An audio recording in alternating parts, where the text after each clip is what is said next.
Haleluya, shalom. Apa kabarnya semuanya? Luar biasa. Saya percaya kita semua tetap dalam perlindungan Tuhan, amin. Amin. Haleluya. Saya mau mengajak kita sebelum kita masuk dalam hadirat Tuhan, sebelum kita mau menyembah, memuliakan nama Tuhan, kita semua masuk ke dalam doa terlebih dahulu.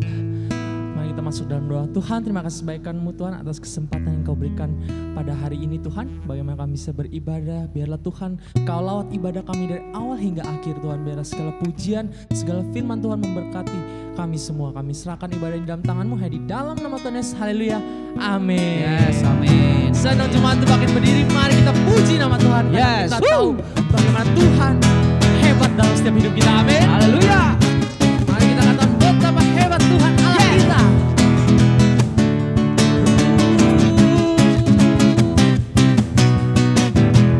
Berkuasa di bumi di surga, bertata dalam kemuliaan.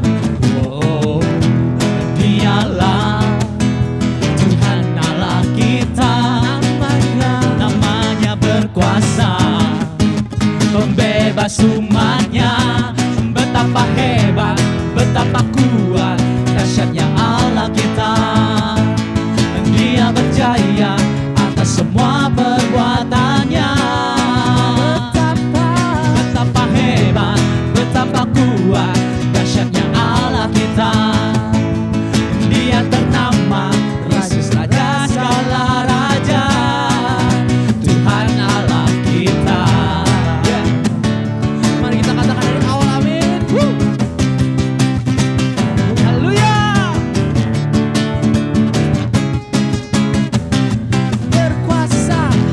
Berkuasa di bumi di surga, bertata dalam kemuliaan. Oh, Dialah Tuhan Allah kita, namanya berkuasa, pembebas umatnya. Betapa hebat, betapa kuat, dahsyatnya Allah kita. Dia berjaya atas semua perbuatannya. Betapa hebat, betapa kuat, dahsyatnya Allah kita.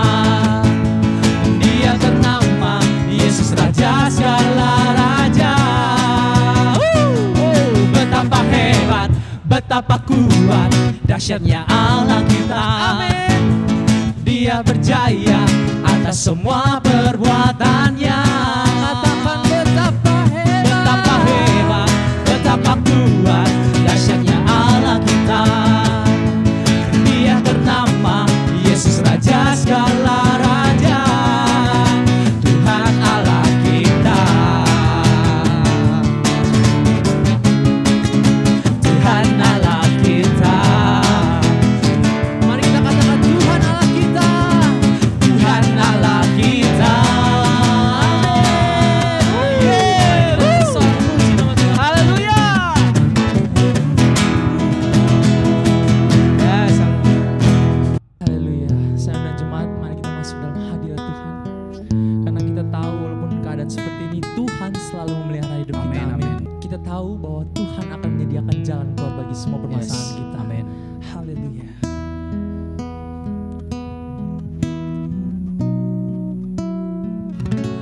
Ku tahu Bapa peliharaku,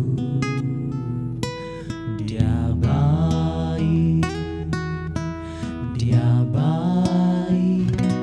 Ku yakin Dia selalu sertaku. Dia baik bagiku. Mari kita katakan dari awal lagi. Ku tahu Bapa selalu peliharaku. Ku tahu Bapa peliharaku, Dia baik, Dia baik.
Yesus, Yesus, mulia namamu Tuhan, mulia namamu Yesus. Oh, kami sanjung tinggi Tuhan, nama yang indah, nama yang mulia, nama yang penuh kuasa Yesus. Hanya di dalam nama Yesus, hanya di dalam nama Yesus.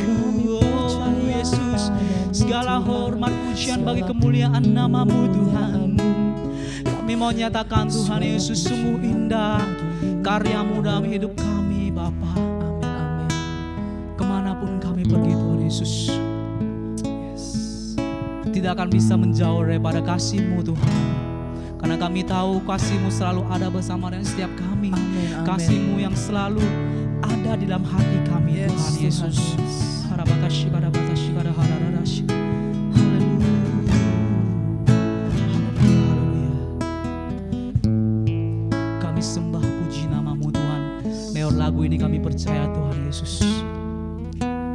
Kemanakah aku dapat pergi, menjauhi rohmu yang suci, kau sahabat,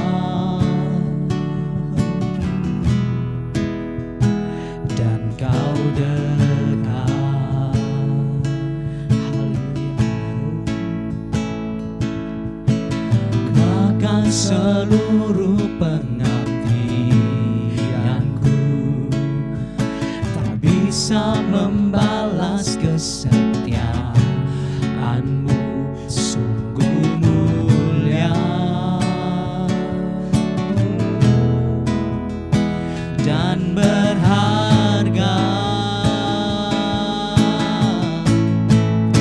Sungguh besar pengorbananmu bagiku, terlalu dalam untuk dimengerti.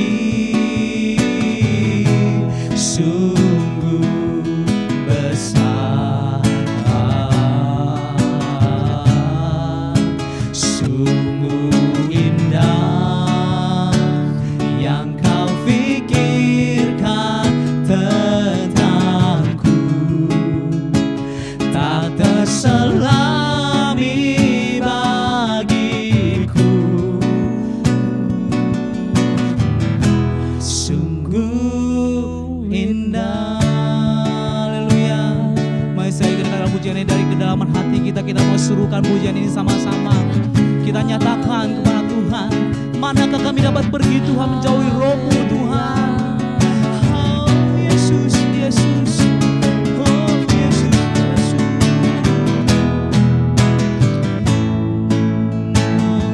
Haleluya. Kemanakah aku dapat pergi, menjauhi rohmu yang suci, kau sahabat,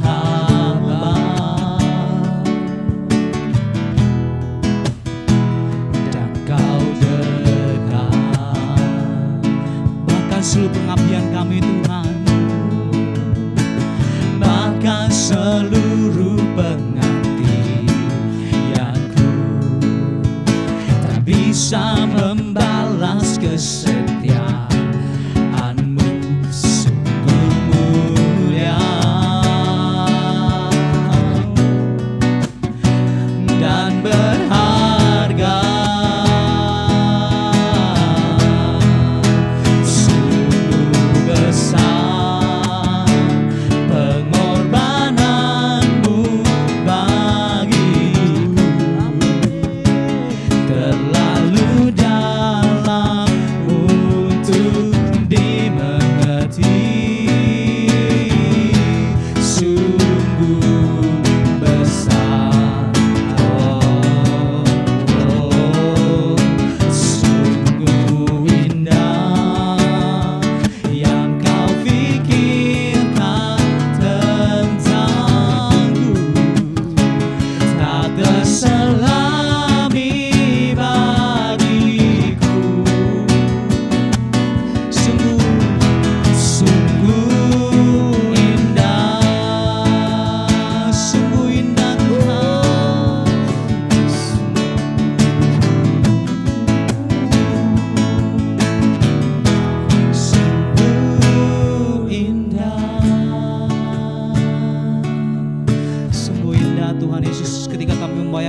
karya-Mu di dalam hidup kami Tuhan Yesus.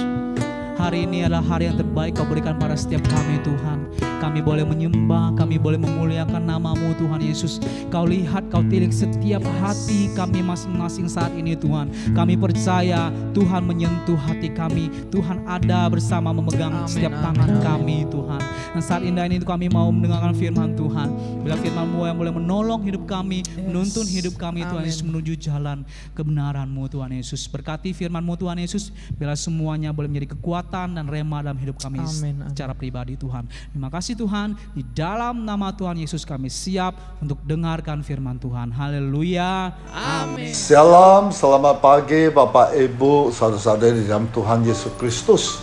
Hari ini kita tetap bahagia karena hari ini Tuhan izinkan kita bersama-sama mendengar sabda Tuhan yang hidup. Mari kita masuk dalam doa. Terima kasih Tuhan yang baik, yang luar biasa. Berikan kami ketenangan, kedamaian, sukacita, supaya bisa mendengar sabda-Mu dengan baik dan bisa mengerti apa yang disabdakan hari ini. Kami mau belajar, kami mau mengikuti segala perintah-Mu. Di dalam nama Tuhan Yesus Kristus, haleluya, amin. Oke Bapak Ibu, saudara-saudara dalam Tuhan Yesus Kristus.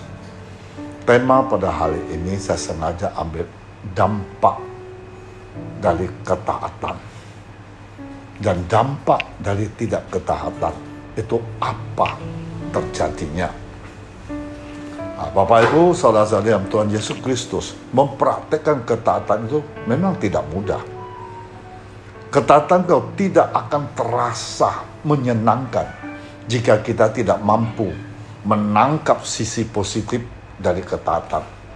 Sekalipun pun perintah yang harus kita taati sebenarnya tidak berat. Tetapi bila kita hanya melihat sisi negatifnya, kita tidak akan bisa taat. Jika kita mampu menangkap sisi positif dari ketaatan, kita akan taat melakukan perintah diberikan dengan sukarela. Nah, Bapak Ibu, saudara-saudara dalam Tuhan Yesus Kristus, saya kasih contoh kesaksian seorang yang setia, yang luar biasa. Itu namanya Karno. Karno adalah sarjana yang baru lulus tahun ini.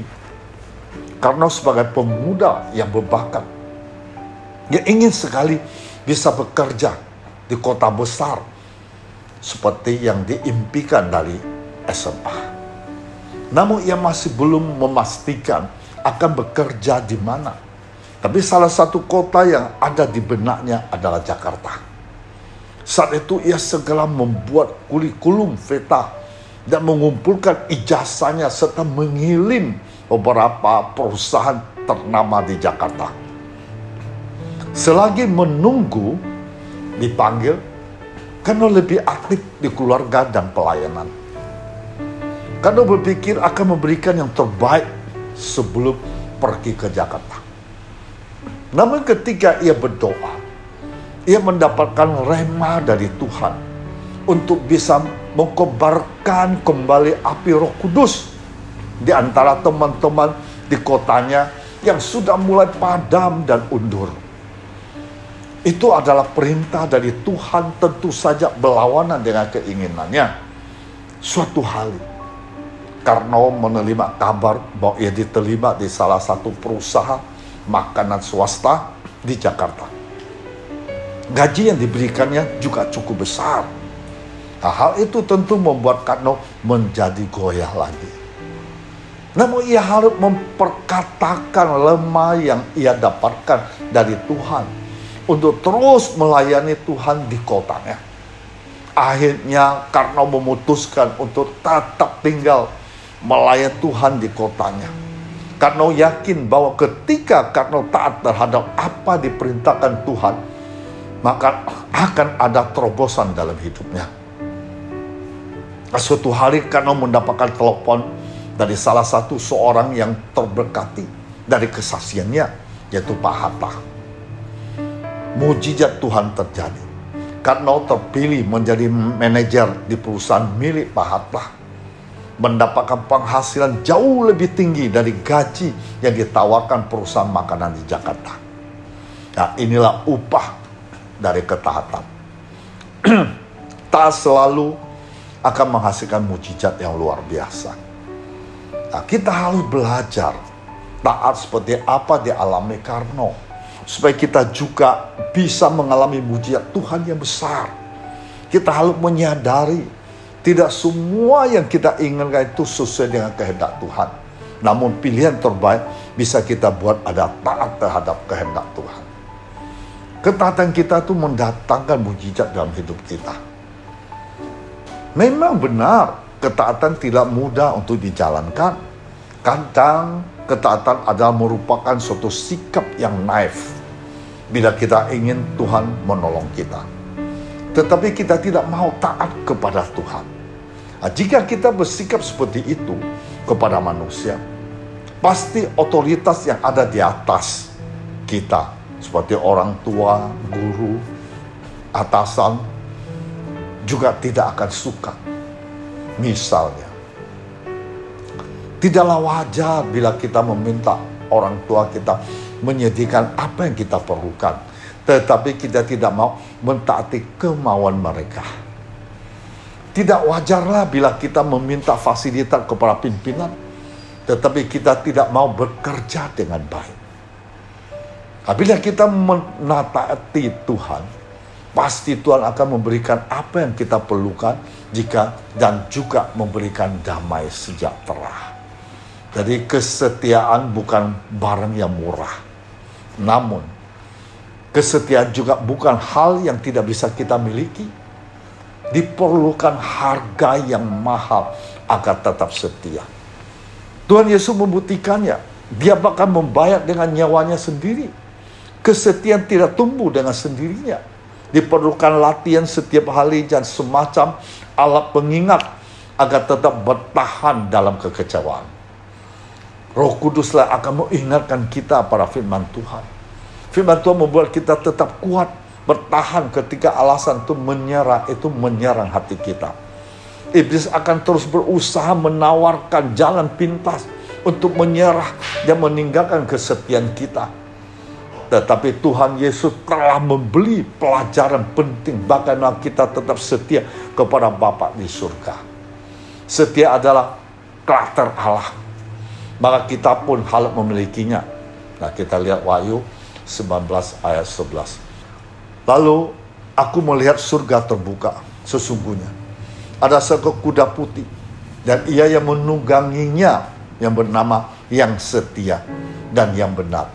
Ia menghakimi dan berperang dengan adil. Nah, karakter setia bukan sebuah pilihan. Itu bukan saran di mana kita boleh memilikinya atau tidak pun tidak menjadi masalah. Ini adalah sebuah keharusan selayaknya kita kejar. Alkitab memberi julukan kepada Tuhan Yesus sebagai yang setia, yang benar. Itu membuktikan bahwa jika kita mau belajar menjadi pribadi memiliki kesetiaan, maka mintalah dengan Tuhan Yesus, sebab dialah sumber kesetiaan itu. Semakin banyak waktu kita bersekutu dengan sang sumber kesetiaan itu, maka karakter kita akan terbentuk semakin serupa dengan Dia. Tuhan Yesus menyelesaikan misinya selama di dunia dengan setia. Tuhan Yesus hanya bergantung pada kekuatan dari Roh Kudus untuk tetap setia sampai di kayu salib. Yesus tahu pada akhirnya panggilannya ada kematian di kayu salib. Namun karena Yesus tahu bahwa itu adalah kehendak Bapa dan puncak kemenangannya untuk menebus manusia, maka Yesus melakukan dengan setia. Ingatlah Bapak, Ibu, saudara-saudari dalam Tuhan Yesus Kristus, bahwa panggilan Allah dalam hidup kita adalah sesuatu yang berharga. Maka mari kita jalani kehidupan kita saat ini dengan setia. Percaya sesuatu di balik situasi kita hari ini, yaitu sesuatu yang besar dan berharga. Inilah soalnya memotivasi kita untuk tetap setia kepada Allah. Menjadi setia itu merupakan perjalanan seumur hidup. Kita akan terus mempelajari sampai Tuhan melihat kemurnian, kesungguhan hati kita dalam mengikutinya. Setia selalu membuahkan hal yang indah. Tuhan memberikan teladan kesetiaan bukan tanpa alasan. Tuhan mau kita sebagai anak-anaknya tidak mudah pudar, menyerah, kehilangan kepada Allah lain karena bergumul dengan ketidaksetiaan. Mari menang dalam hal-hal kecil terlebih dahulu, maka Tuhan akan mempercayakan hal-hal yang besar. Setialah dalam berdoa, setialah dalam menabur benih yang baik, setialah dalam melayani, setia dalam mencintai, maka itu akan melahirkan perkara besar dalam hidup kekristenan kita. Bapak Ibu, saudara-saudara dalam Tuhan Yesus Kristus, saya kasih contoh satu lagi. Itu yang tokoh di dalam Alkitab, yaitu Mordekai yang setia. Lewat kesetiaan Mordekai mendapat kehormatan yang luar biasa. Dan juga ada seorang namanya Haman. Haman adalah seorang menerima kebesaran dari Raja Ahasiweros dengan kenaikan pangkat, kedudukan tinggi di atas semua pembesar. Semua rakyat diperintahkan menyembah Haman. Haman sangat memusuhi orang Yahudi kalau Mordekai tidak mau menyembah dia. Haman diberi kuasa oleh raja membunuh bangsa Yahudi. Nah, kita lihat Ester pasal 3 ayat 1, 4, 5, 6. Sesudah peristiwa ini, maka Hama bin Hamadata, orang Agag, dikarunialah kebesaran oleh Raja Ahasiweros. Pangkatnya dinaikkan serta kedudukan ditetapkan di atas semua pembesar yang ada di hadapan baginda. Ketika Hama melihat bahwa Mordekai tidak berlutut dan sujud kepadanya, maka sangat panaslah hati Haman. Tetapi Haman menganggap dirinya terlalu hina untuk membunuh hanya Mordekai saja. Karena orang telah memberitahukan kepada kebangsaan Mordekai itu. Jadi Haman mencari ikhtiar menggunakan semua orang Yahudi, yaitu bangsa Mordekai itu di seluruh kerajaan Ahasuerus. Bapak Ibu, saudara-saudara dalam Tuhan Yesus Kristus, Mordekai adalah seorang tokoh terdapat dalam kitab Ester, bagian dari Alkitab Ibrani dan Perjanjian Lama di Alkitab Kristen. Mordekai disebut-sebut sebagai pahlawan Yahudi di dalam kisah hidup Ester, anak Abihail, ratu pilihan Raja Ahasuerus dari kerajaan Persia. Mordekai bin Yair bin Simei bin Kis adalah seorang Yahudi dari suku Benyamin. Kakek buyutnya, Kis, diangkut dari Yerusalem sebagai salah seorang buangan yang turut dengan Yekonia, adalah raja kerajaan Yehuda. Dan Mordekai juga diangkut dalam pembuangan oleh Raja Nebukadnezar, Raja Babel. Meskipun kemudian Raja Kores Agung mengizinkan bangsa Yahudi pulang ke negerinya, lupanya Mordekai dan keluarga tetap tinggal di kota Susan, ibu kota kekaisaran Persia. Mordekai itu pengasuh Hadasa. Hadasa itu Ester, anak saudara ayahnya, sebab anak itu tidak beribu bapak lagi. Bapak Ibu, saudara-saudara dalam Tuhan Yesus, suatu hari ada 2 orang rencana pembunuh raja. Pada tahun yang ke-7, dalam pemerintahan Raja Ahasuerus, Raja memerintahkan anak-anak darah dikumpulkan supaya salah satu dipilih menjadi ratu. Waktu itu Mordekai duduk di pintu gerbang istana raja, supaya mendengar kabar tentang Ester, termasuk salah satu anak-anak darah itu, kemudian terpilih menjadi ratu. Di sana Mordekai mengetahui Bigtan dan Teres, 2 orang sida-sida raja, termasuk golongan penjaga pintu, berikhtiar untuk membunuh Raja Ahasuerus. Hal itu diberitahukan oleh Mordekai kepada Ester, sang ratu. Dan Esther mempersembahkannya kepada raja atas nama Mordekai. Perkara itu diperiksa, ternyata benar. Maka kedua orang itu disulahkan pada tiang.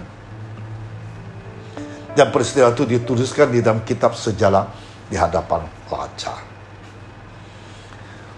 Sesudah peristiwa itu, maka Hama bin Hamedata, orang Agag, dikarunialah kebesaran Raja Ahasuerus. Pangkatnya dinaikkan, kedudukan ditetapkan di atas semua pembesar yang ada di hadapan baginda. Agag adalah nama Raja Amalek yang dibunuh oleh Nabi Samuel. Setelah Raja Israel pertama, Saul dari suku Benyamin, gagal mentaati perintah Tuhan melalui Nabi Samuel. Nah, untuk membasmi Amalek serta segala ternaknya. Nah, semua pegawai raja yang di pintu gerbang istana raja berlutut sujud kepada Haman, sebab demikian diperintahkan raja tentang dia. Tetapi Mordekai tidak berlutut, tidak sujud, meskipun ditegur oleh para pegawai raja yang di pintu gerbang istana raja berhari-hari. Mengapa engkau melanggar perintah raja? Tetap tidak didengarkannya juga. Maka hal itu diberitahukan mereka kepada Hama untuk melihat apakah sikap Mordekai itu dapat tetap, sebab ia telah menceritakan kepada mereka bahwa ia adalah orang Yahudi. Diduga Mordekai supaya orang Yahudi tidak mau menyembah orang Amalek yang merupakan musuh Israel. Ketika Haman melihat bahwa mereka tidak berlutut sujud kepadanya, maka sangat panaslah hati Haman. Tetapi ia menganggap dirinya terlalu hina, membunuh hanya Mordekai saja, karena orang telah memberitahu kepada kebangsaan Mordekai itu. Jadi Haman mencari ikhtiar menggunakan semua orang Yahudi, yakni bangsa Mordekai itu, di seluruh kerajaan Ahasuerus.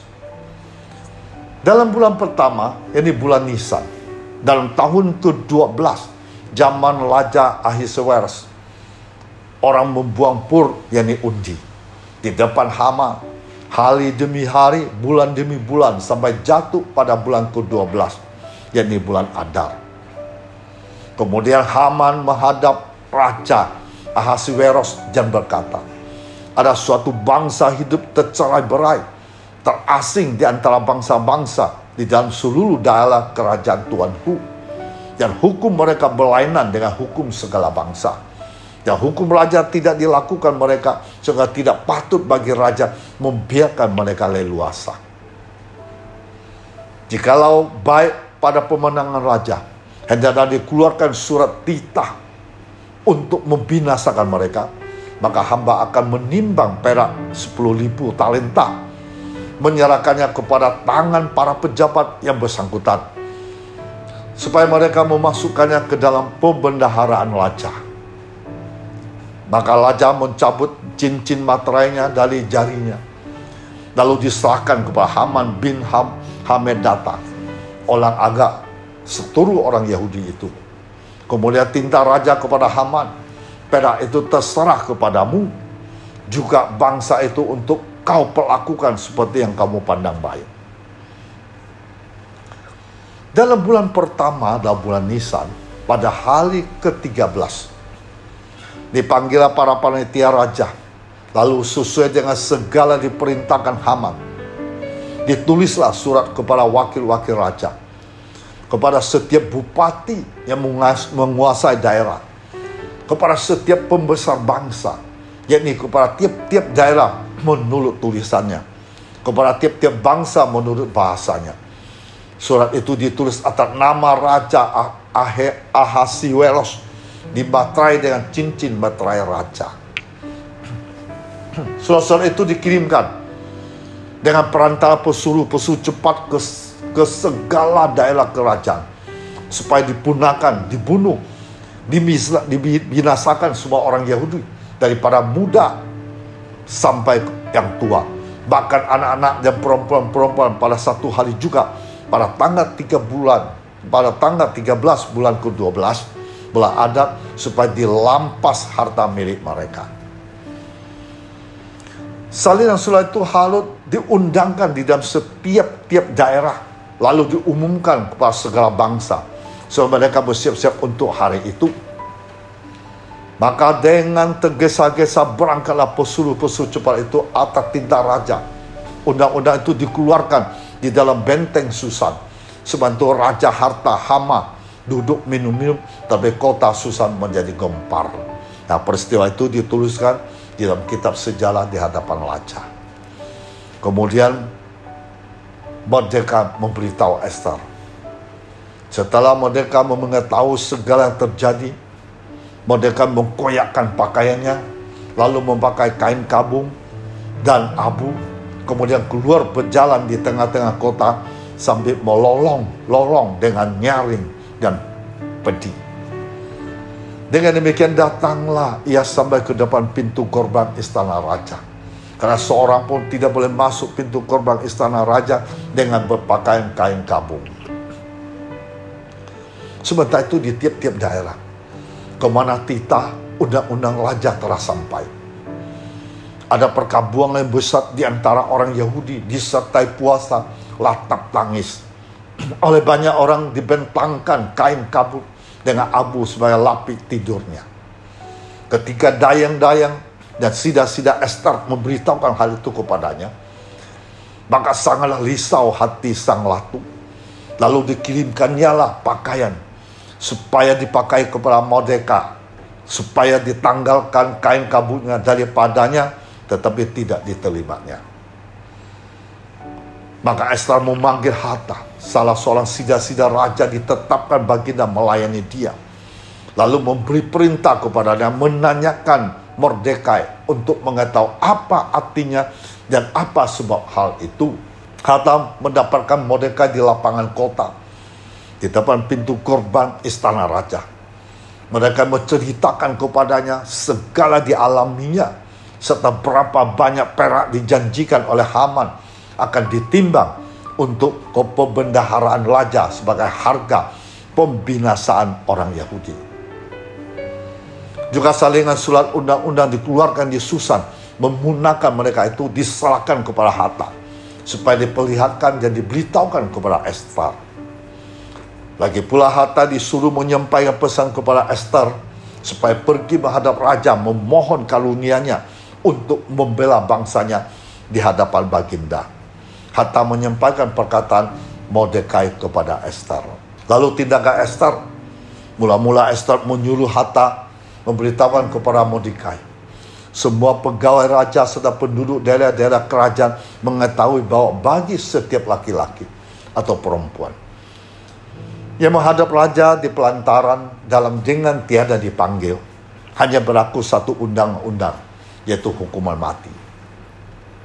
Hanya orang yang kepadanya raja mengulurkan tongkat emas yang akan tetap hidup, dan aku selama 30 hari ini tidak dipanggil menghadap raja. Maka mereka menyuruh menyampaikan jawab ini kepada Esther. Jangan kira, karena engkau di dalam istana raja, hanya engkau yang akan terluput dari antara semua orang Yahudi. Sebab sekalipun engkau pada saat ini berdiam diri saja, bagi orang Yahudi yang timbul juga pertolongan dan kelepasan dari pihak lain, engkau dengan kaum keluargamu akan binasa. Siapa tahu, mungkin justru untuk saat seperti ini, engkau beroleh kedudukan sebagai raja, sebagai ratu. Esther menyuruh menyampaikan jawab ini kepada Mordekai. Pergilah, kumpulkan semua orang Yahudi yang terdapat di Susan. Berpuasalah untuk aku. Jangan makan, jangan minum 3 hari lamanya.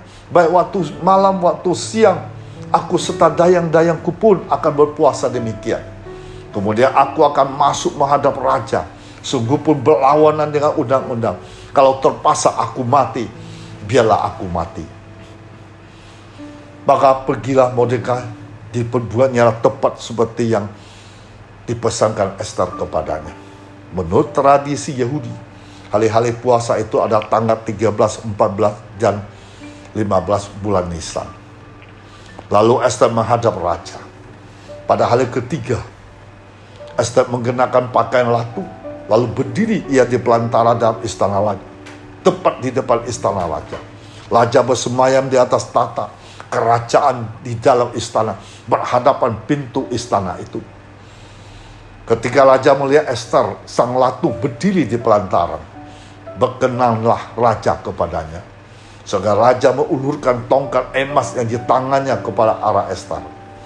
Lalu mendekatlah Ester dan menyentuh ujung tongkat itu. Tanya raja kepadanya, apa maksudmu hai Ratu Ester? Apa keinginanmu? Sampai setengah kerajaan sekalipun akan diberikan kepadamu. Jawab Ester, jikalau baik pada pemandangan raja, datanglah kiranya raja dengan Haman pada hari ini ke perjamuan diadakan oleh hamba bagi raja. Maka titah raja suruh Haman datang dengan segera, supaya kami memenuhi permintaan Ester. Lalu raja datang dengan Haman ke perjamuan yang diadakan oleh Ester.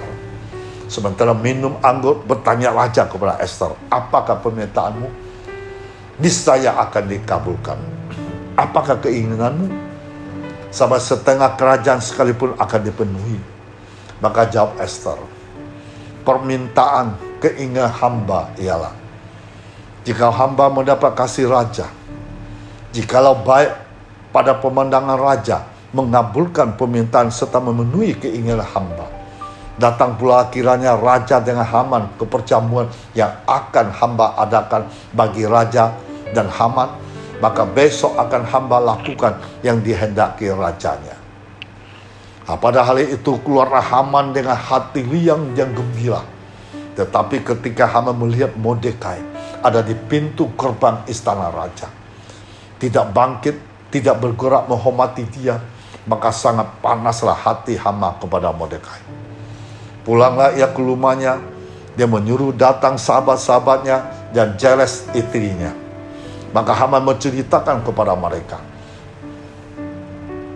itu besar kekayaan, banyak anak laki-laki dan segala kebesaran yang diberikan raja kepadanya, serta kenaikan pangkatnya di atas para pembesar dan pegawai raja.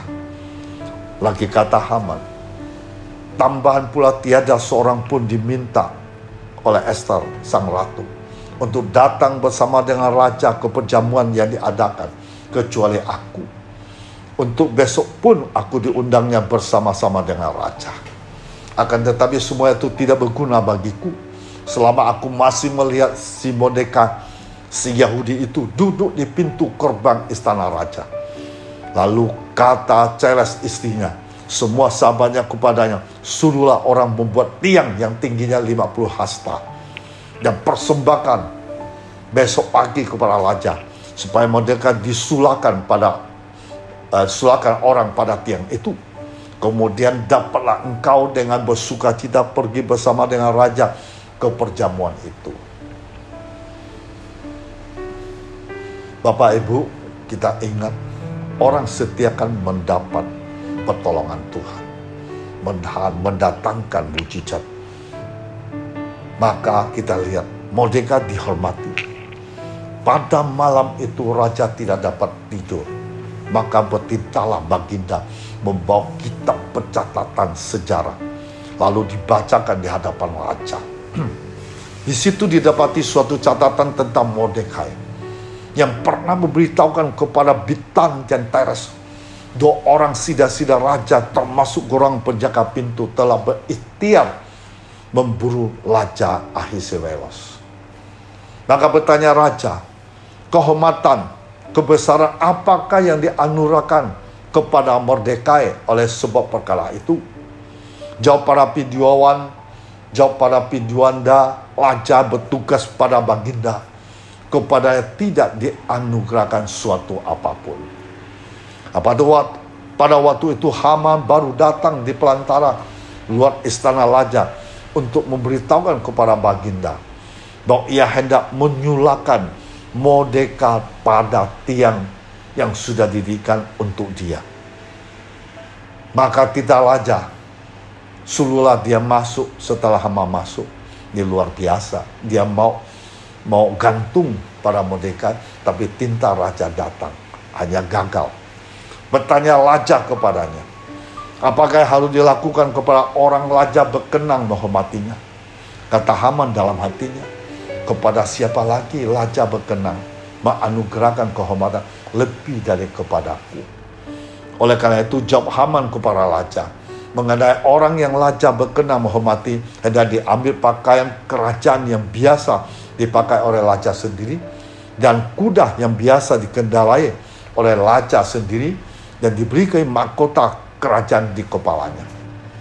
Hendak diserahkan pakaian kuda itu ke tangan seorang dari antara para pembesar raja. Orang-orang bangsawan lalu hendak pakaian itu dikenakan kepada orang raja berkenan menghormatinya. Kemudian hendaklah diarah dengan mengendai kuda itu melalui lapangan kota, sedang orang bersuruh-suruh di depannya. Begini dilakukan kepada orang yang raja berkenan menghormatinya. Maka tidak raja kepada Haman, segala ambillah pakaian kuda itu seperti kau katakan itu. Lakukan demikian kepada Mordekai, orang Yahudi yang duduk di pintu gerbang istana. Sepatah kata pun jangan kau lalaikan daripada segala yang kau katakan itu. Lalu Haman mengambil pakaian yang kuda itu, dikenakannya pakaian itu kepada Mordekai. Kemudian dialahnya Mordekai melalui lapangan kota itu, sedang ia menyuruhkan di depannya, begini dilakukan kepada orang yang raja berkenan yang menghormatinya. Kemudian kembali Mordekai ke pintu gerbang istana raja, tapi Haman bergesa-gesa pulang ke rumahnya dengan sedih hatinya dan berselubung kepalanya. Haman menceritakan kepada Zeres istrinya, kepada semua sahabatnya apa yang dialaminya. Maka kata para orang alim bijaksana dan Zeres istrinya kepadanya, jikalau Mordekai yang di depannya engkau sudah mulai jatuh adalah keturunan Yahudi, maka engkau tidak akan sanggup melawan dia, malah engkau akan jatuh benar-benar di depannya. Sedangkan mereka itu bercakap-cakap dengan dia, datang sida-sida raja, lalu mengantarkan Haman ke segala keperjamuan diadakan oleh Ester. Lalu perjamuan Ester yang kedua, pada hari kedua itu datang raja dengan Haman untuk dijamu oleh Ester sang ratu. Sementara minum anggur, bertanya pula raja kepada Ester, apakah permintaanmu hai Ratu Ester niscaya akan dikabulkan? Apakah keinginanmu sampai setengah kerajaan sekalipun akan dipenuhi? Maka jawab Ester sang ratu, ya raja, jika hamba mendapat kasih raja, jikalau baik pada pemenangan raja, karuniakan kiranya kepada hamba nyawa hamba atas permintaan hamba, bangsa hamba atas keinginan hamba, karena kami hamba serta bangsa hamba telah terjual untuk dipunahkan, dibunuh, dibinasakan. Jikalau seandainya kami hanya dijual sebagai budak laki-laki dan perempuan, niscaya hamba akan berdiam diri. Tetapi malah petaka ini tiada tarahnya dan tak bencana menimpa raja. Maka bertanya Raja Ahasiweros kepada Ester sang ratu, siapakah orang itu? Di manakah dia hatinya mengandung niat akan berbuat demikian? Lalu jawab Ester, penganiayaan dan musuh itu ada Haman, orang jahat ini. Maka Haman pun sangat ketakutan di hadapan raja dan ratu. Lalu bangkitlah raja dengan panas hatinya, daripada minum anggur keluar di taman istana. Akan tetapi Haman masih tinggal untuk memohon nyawanya kepada Ester sang ratu, karena ia melihat bahwa telah putus niat raja untuk mendatangkan celaka kepadanya. Haman berlutut pada katil, itu kasur tempat Ester berbaling. Ketika raja kembali di taman istana ke dalam ruangan minum anggur, raja melihat posisi Haman di dekat ranjang Ester. Maka tita raja, masih jugakah ia hendak menggagahi sang ratu di dalam istanaku sendiri? Tak kala tita raja itu keluar dari mulutnya, maka diselubungi olehlah muka Haman. Harbona, salah seorang sida-sida di hadapan raja, memberitahukan bahwa Haman telah membuat tiang di dekat rumahnya, 50 hasta tingginya, untuk menyulakan Mordekai, orang yang menyelamatkan raja dengan pemberitahuan itu. Lalu tinta raja sulakan Haman pada tiang itu. Kemudian Haman disulakan pada tiang yang didirikannya untuk Mordekai. maka surutlah panas hati raja. Jadi pada tanggal 17 bulan Nisan, musuh bangsa Yesus sudah mati. Pada hari itu juga Raja Ahasuerus mengaruniakan harta milik Haman seturut dengan orang Yahudi kepada Ester sang ratu. Mereka masuk menghadap raja. Ester telah memberitahukan apa pertarian Mordekai dengan dia. Maka raja mencabut cincin materai yang diambil daripada Haman, diserahkan kepada Mordekai, yang mereka diangkat oleh Ester menjadi kuasa atas harta milik Haman. Kemudian Ester berkata lagi kepada raja sambil sujud pada kakinya, dia menangis memohon karunia-Nya supaya dibatalkannya maksud jahat Haman oleh agan itu, serta lancangan sudah dibuatnya terhadap orang Yahudi. Raja menjawab kepada Ester sang ratu kepada Mordekai, orang Yahudi itu, harta milik Haman telah kukaruniakan kepada Ester. Haman sendiri telah disulahkan pada tiang karena dia sudah mengancungkan tangannya kepada orang Yahudi. Terus sekarang nama raja, apa yang kamu pandang baik tentang orang Yahudi? Materaikanlah surat itu dengan cincin materai raja. Kalau surat yang dituliskan atas nama raja dimateraikan dengan cincin materai raja, tidak dapat ditarik kembali.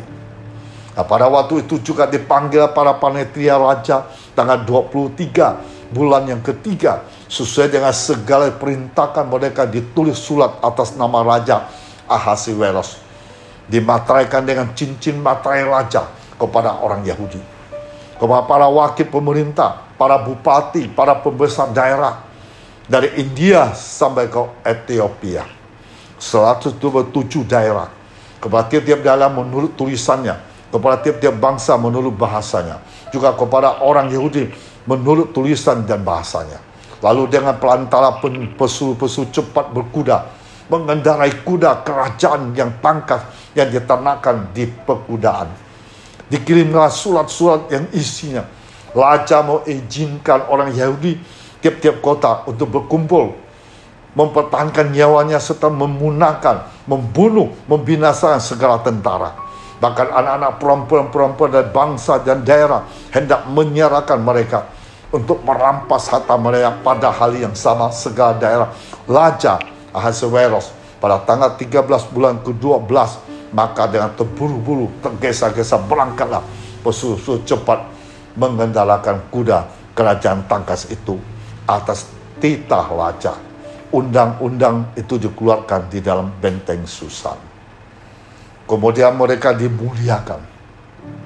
Mereka keluar dari hadapan raja memakai pakaian kerajaan daripada kain ungu tua, kain lenang dengan memakai tajuk emas, mengagumkan serta jubah daripada kain lenang halus dan kain ungu muda. Maka kota Susan pun bertepi soraklah, bersukaria. Orang Yahudi telah beroleh kelapangan hati, bersukacita, kegembiraan dan kehormatan. Demikian juga di tiap-tiap daerah, di tiap-tiap kota, di tempat dimanapun titah dan undang-undang raja telah sampai. Ada sukacita, kegirangan di antara orang Yahudi, perjamuan serta hari gembira. Lagi banyak di antara orang lain negeri itu masuk Yahudi kalau mereka ditimpa ketakutan pada orang Yahudi. Kemudian pada tanggal 13 bulan ke-12 ketika tinta serta undang raja dilaksanakan, pada hari musuh-musuh Yahudi berharap mengalahkan orang Yahudi, terjadi sebaliknya. Orang Yahudi mengalahkan pembenci-pembenci mereka. Maka berkumpullah orang Yahudi di dalam kota-kota di seluruh daerah Raja Ahasuerus untuk membunuh orang-orang berikhtiar mencerahkan mereka. Tiada seorang pun tahan menghadapi mereka, karena ketakutan orang Yahudi telah menimpa segala bangsa itu. Semua pembesar daerah, wakil pemerintah, bupati serta pejabat kerajaan menjongkong orang Yahudi, karena ketakutan kepada Mordekai telah menimpa mereka, sebab mereka besar kekuasaannya di dalam istana raja.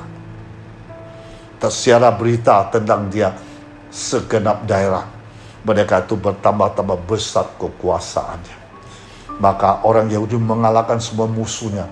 Mereka memukulnya dengan pedang, membunuh, membinasakan. Di dalam benteng Susan, orang Yahudi membunuh, membinasakan 500 orang. Yang ke-10 anak laki-laki Haman bin Hamedata, seluruh orang Yahudi dibunuh oleh mereka. Tetapi kepada barang lapasan tidaklah mereka mengulurkan tangan. Pada hari itu juga jumlah orang terbunuh di dalam benteng Susan disampaikan ke hadapan raja. Lalu tinta raja kepada Ester sang ratu. Di dalam benteng Susan saja orang Yahudi telah membunuh, membinasakan 500 orang beserta ke-10 anak Haman. Di daerah kerajaan lain, entahlah apa yang dibuat mereka. Apakah permintaanmu sekarang niscaya akan dikabulkan. Lalu jawab Ester, jika baik pandang pemenang raja, izin kiranya kepada orang Yahudi di Susan untuk berbuat besok pun sesuai undang-undang untuk hari ini. Ke-10 anak hamba itu hendak disulahkan pada tiang. Raja pun menitahkan berbuat demikian, maka undang-undang itu dikeluarkan di Susan. Ke-10 anak hamba disulahkan, jadi berkumpul oleh Yahudi di Susan pada hari ke-14 bulan Adar, dan dibunuhnyalah di Susan 300 orang. Tetapi kepada barang lapasan tidak mereka mengulurkan tangan. Dan orang Yahudi lain ada di dalam daerah kerajaan, berkumpul mempertahankan nyawanya, mendapat keamanan terhadap musuhnya. Mereka juga membunuh 70.000 orang dan tak pun benci pada mereka. Kepada barang lapasan mereka mengulurkan tangan. Hal itu terjadi tanggal 13 bulan Adar.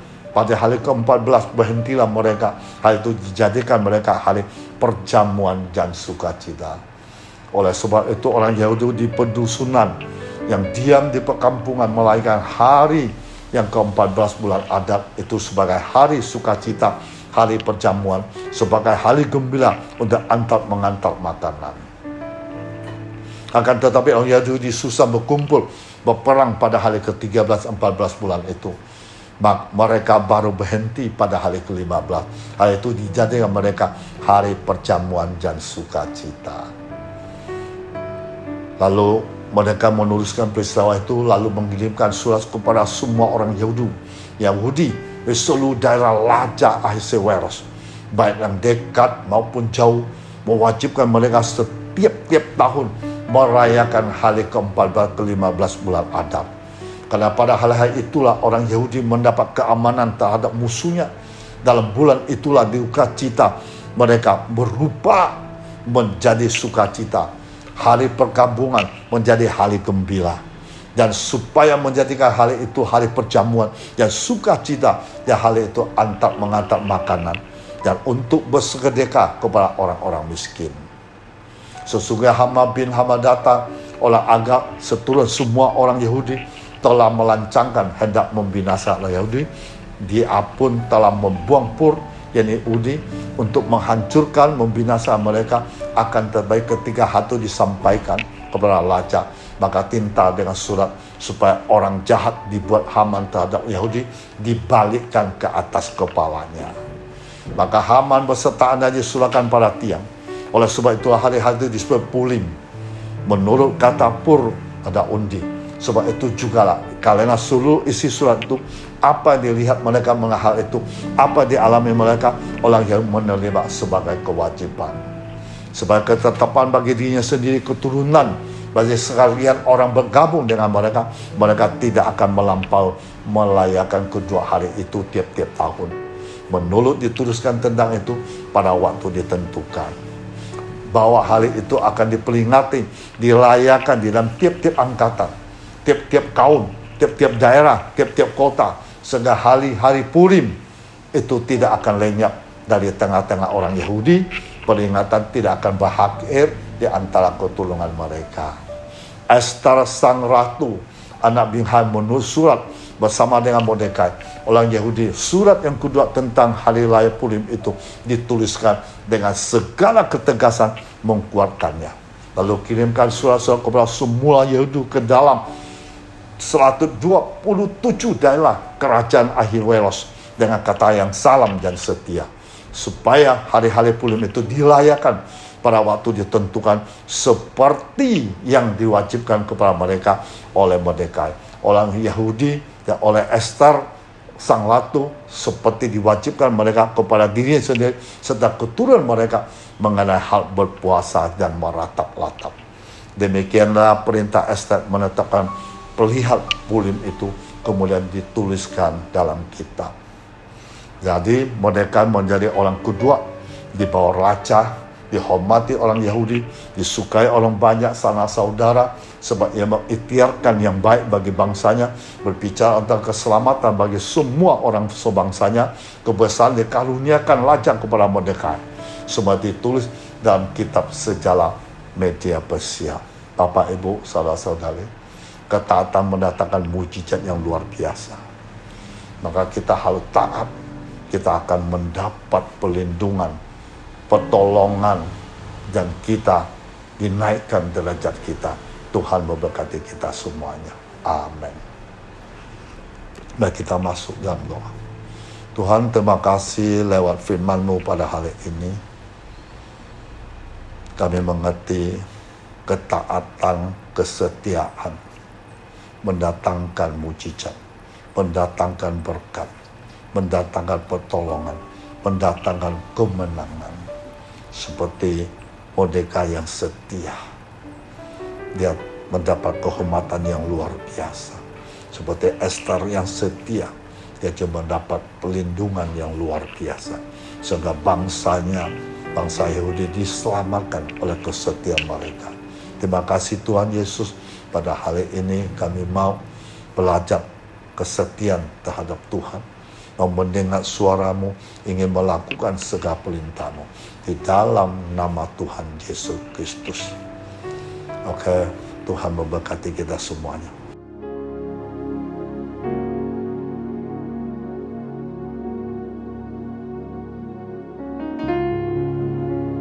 Nah, kita berdoa dulu, kita menghampiri perjamuan kudus. Terima kasih Tuhan, Engkau sangat luar biasa. Allah yang bisa kami andalkan, Allah yang selalu menjaga kami, Allah selalu memberkati kami, Allah selalu membimbing kami dengan jalan yang benar. Allah selalu memberikan terbaik dalam hidup kami. Karena Engkau Allah yang luar biasa, yang dahsyat. Saat ini kami menghampiri perjamuan kudus. Kami sadar, kami mengerti. Lewat perjamuan kudus melambangkan kasih-Mu begitu besar kepada kami, setiap orang yang mengikuti-Mu. Engkau rela mati di atas kayu salib hanya demi untuk orang-orang berdosa. Terima kasih Tuhan Yesus. Haleluya. Amin. Nah, Bapak Ibu, saudara-saudara dalam Tuhan Yesus Kristus. Nah, sekarang kita masuk dalam perjamuan kudus.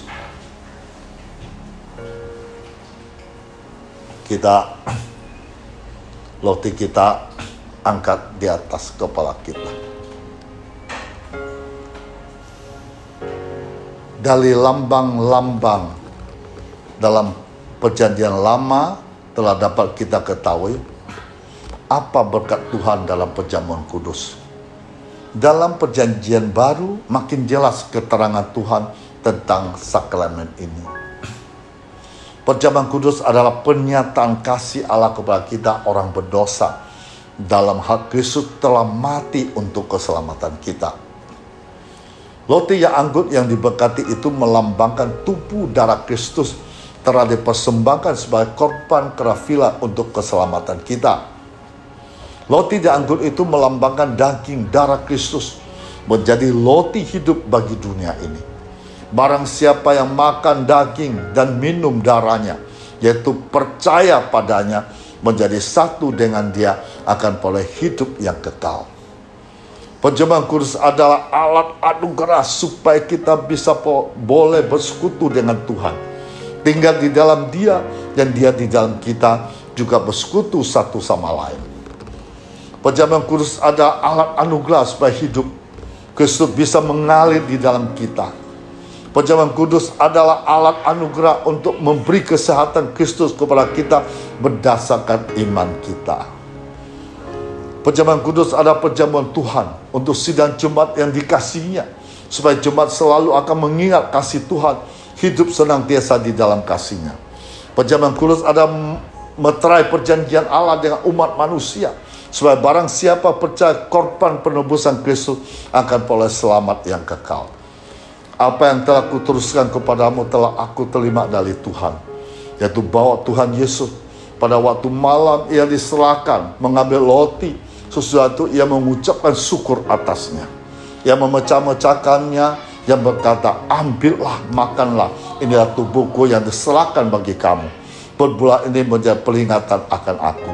Mari kita makan bersama dalam nama Tuhan Yesus Kristus.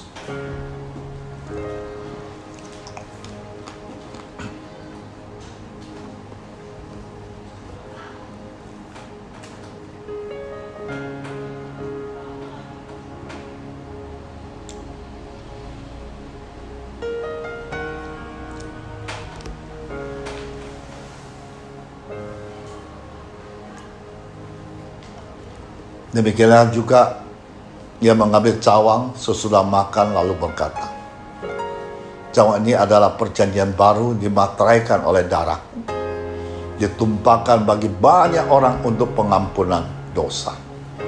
Sebab setiap kamu makan roti ini, minum anggur ini, kamu beritakan kematian Tuhan sampai ia datang kembali. Berbuatlah ini setiap kali kamu meminumnya, menjadi peringatan akan aku. Mari kita minum dalam nama Tuhan Yesus Kristus. Haleluya.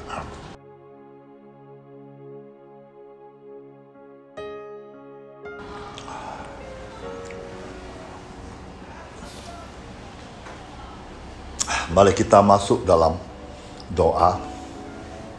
Sekalian doa berkat. Terima kasih Tuhan, Engkau begitu baik yang luar biasa. Kami sudah mendengar sabdamu, kami sudah menghampiri perjamuan kudus, sehingga pada hari ini kami merasa kuat, merasa semangat, karena firman-Mu menghibur kami, firman-Mu menuntun kami dalam jalan kebenaran-Mu. Terima kasih Tuhan yang luar biasa. Haleluya Tuhan. Sekiranya Engkau memperhatikan perintah-perintah Tuhan, maka damai sejahtera-Mu akan seperti sungai yang tidak pernah kering, dan kebahagiaan-Mu akan terus berlimpah seperti gelombang-gelombang laut yang tidak pernah berhenti. Keturunan-Mu akan seperti pasir, anak cucu-Mu seperti kersik banyaknya. Nama-Mu tidak akan dilenyapkan atau ditiadakan dari hadapan Tuhan. Pada waktu Tuhan berkenan, Tuhan akan menjawab engkau.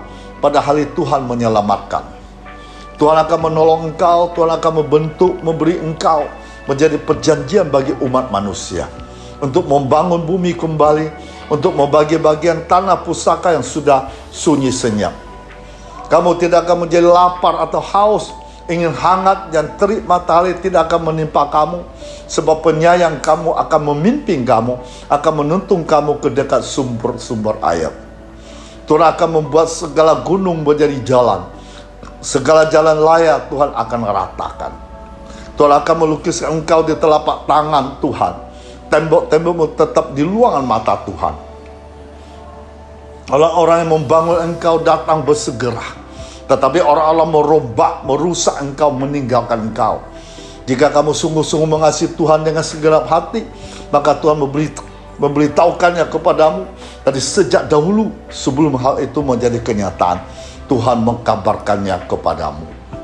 Sampai masa tuamu, Tuhan tetap dia. Sampai masa putih rambutmu, Tuhan mengendong engkau. Tuhan akan melakukannya, mau menanggung kamu terus.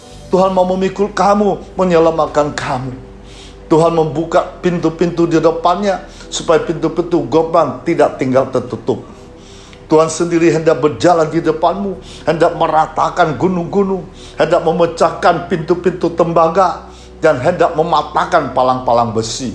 Tuhan akan memberikan kepadamu harta benda yang terpendam, harta kekayaan tersembunyi, supaya engkau tahu bahwa akulah Tuhan Allahmu, membangkit engkau dengan namamu, yang menjadikan terang, menciptakan gelap, menjadikan nasib mujur, menciptakan nasib marang.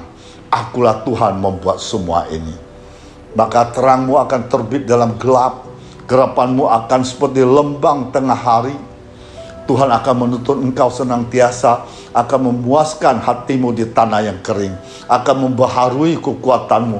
Engkau seperti taman yang diayak dengan baik, seperti mata air tidak pernah mengecewakan. Maka engkau bersenang-senang karena Tuhan. Tuhan akan membuat engkau melintasi bukit-bukit bumi dengan kendaraan kemenangan.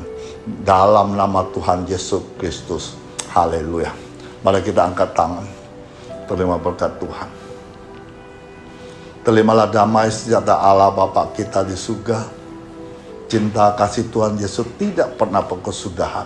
Persekutuan dengan Roh Kudus hari ini sampai Maranatha. Di dalam nama Tuhan Yesus yang percaya katakan amin.